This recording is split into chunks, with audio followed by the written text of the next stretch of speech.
You know, one of the differences between Democrats and Republicans I've noticed over the years, and it's particularly apparent now, is that Democrats seem to always be worried about how things are going to look, and Republicans don't give a damn. And the perfect example of that is the difference between Joe Biden and Donald Trump. The Biden, if Hunter Biden refused to appear for his deposition, which is what it is, in front of Congress, off camera, and he said, "I'm here," and he walked up to the steps of the Capitol and says, "I'm here. Go ahead and I'm here to appear in public before the whole world to tell my story and answer your questions. Everybody can see it. Because if you don't, what you're going to do is what you've done to other people, is you're going to have a staff questioning me. It's going to be recorded, and then you're going to say this is all off the record, it's confidential, and then you're going to release portions of the record to make me look bad, out of context, distorting everything I've said. And I'm not going to tolerate it. I'm not going to go along with that. I'm going to show up here, in person, and let's do it." Now, he has one point. The congressional Republicans have one point in their favor, which is generally that's how it's done. But generally, you don't have somebody in the situation as Hunter Biden.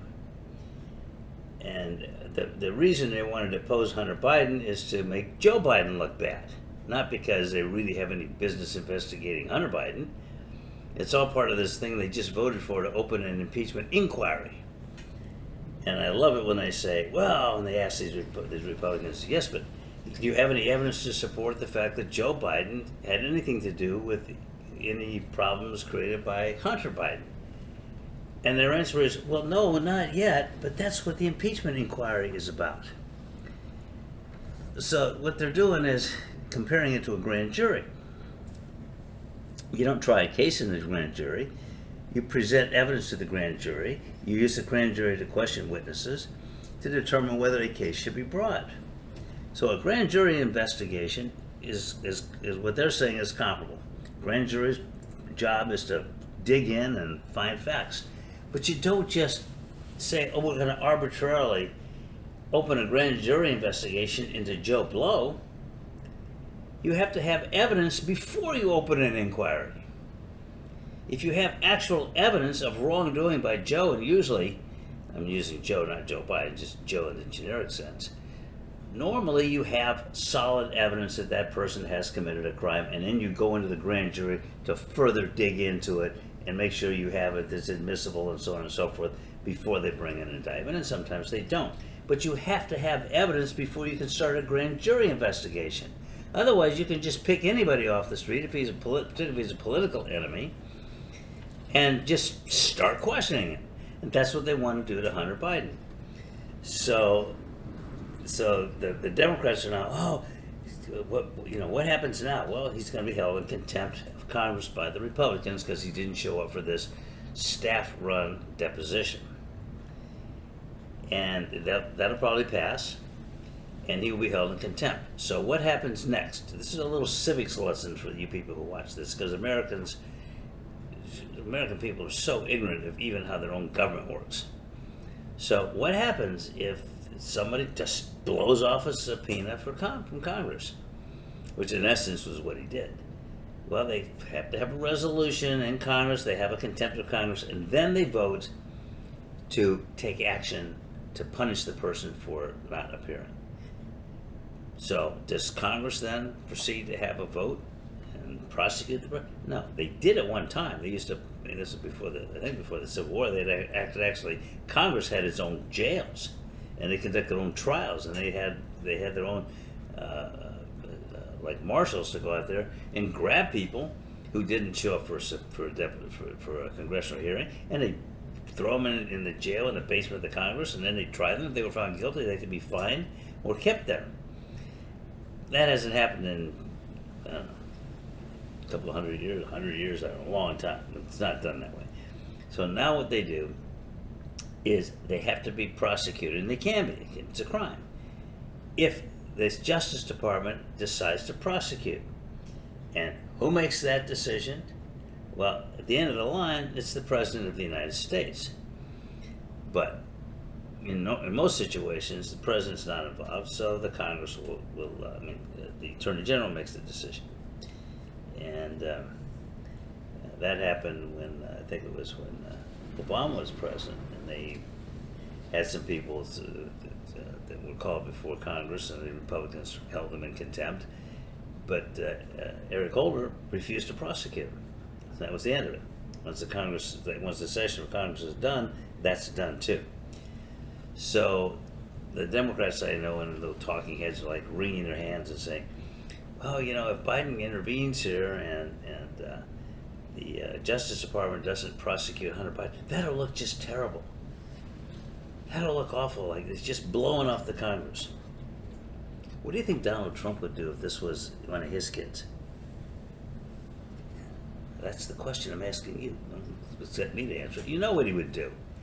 He'd say, how dare these people? This is pure politics, and I'm going to go along with it. They're not going to bully me. They're not going to take my kids out there and humiliate them. Who the hell do they think they are? They don't know who they're messing with.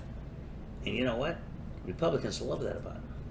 They say he's tough. He's a fighter. He doesn't let these pointy-headed liberals get the best of him and take it there. He fights them every step of the way. Right now he's fighting, and he's going after the judges. He's going after the prosecutors. He's going after the, maybe the jurors. He's going after the staff of the judge. He's not pulling any punches. They don't scare him a bit. He's tough as nails, and he fights. He fights for himself.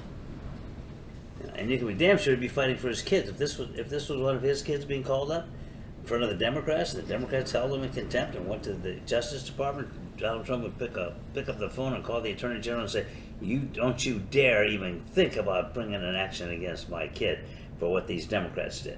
And Republicans would say, yeah, you tell him, Don, because that's kind of how they're put together. They like to scrap. They like those fights. And when they don't like Democrats, they really don't like Democrats. So it's like, Democrats ought to take a page. Yeah? I mean, I'm kind of like Trump in that regard. Don't screw with me. And, and Democrats are always like, well, I don't want to look like I'm not a gentleman. I was like, who cares if you're not a gentleman? You're a fighter. When we stop and think about, which president do we associate with being a fighter and a scrapper? It was Harry Truman. Well, give him hell, Harry. He didn't take any crap out of these people, and people loved him for that, Democrats and Republicans, because they think if he stands up for himself, he also will stand up for me, and he'll stand up for the country. He's a scrapper. And Democrats need to start getting back to something in that Harry Truman mode, and of course, you can't create somebody's personality. That's not Biden's personality, but I kind of miss old Harry. I'll tell you another guy that people didn't think that much about in that regard, it was Jack Kennedy. Jack Kennedy was tough as nails, man. They screwed with him. They soon found out that they were dealing with the wrong person. I remember when Khrushchev had that first meeting with Kennedy, and he was trying to push Kennedy around, because Kennedy was basically, from my perspective, then he was a kid. He was in his early 40s. He was quite young. Very experienced, and he was a combat veteran and everything else, but Khrushchev thought he could push him around, and he was rude to him. And then until he got the Cuban Missile Crisis, and he found out that Kennedy had a backbone of steel. And how do I know that that's how Khrushchev looked at him from the beginning, and how he changed his views over it? Because Khrushchev wrote a memoir, which all of you should read, where he talked about how Kennedy had completely misjudged Kennedy. Kennedy was tough as nails and didn't put up with any crap from anybody, and that was true. And another one was Roosevelt. And these were the people that I grew up admiring. And part of it is I admire their toughness and the fact that they didn't take any crap from anybody. And I like that about Donald Trump, frankly, although it's disgusting the way he does it. But he shows some backbone. He's a fighter.